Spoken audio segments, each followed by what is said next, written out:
প্রথমে ধন্যবাদ জানাবো আমাদের টিম লিডার, তারপরে এখানে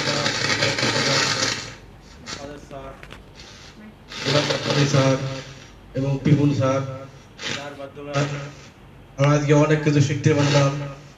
বিশেষভাবে আমি যা শিখলাম আমার ব্যাপারে বলি, আমি কয়েকটা জিনিস শিখতে পেরেছি। তার মধ্যে উল্লেখযোগ্য হলো, আজ থেকে আমি আমার লাইফে চেঞ্জিং নিয়ে আসবো এবং চ্যালেঞ্জ গ্রহণ করবো। সামনে যে স্যার বললো কালের কথা, আমি তারা কেটে আসলে 2 বছর না 1 বছরের মধ্যে আমি কাজ রিসিভ করবো। এক টিকিটে 2 দেশ সফর, এটা আমি যাবো ইনশাল্লাহ, সেই চেষ্টায় আছি। আপনারা সবাই দোয়া করবেন আমার জন্য। এবং আমি লাইফে চলার পথে বাবা মার পরামর্শ নেবো এবং টিআরসি চলার পথে আমাদের টিম লিডারের পরামর্শ নেবো।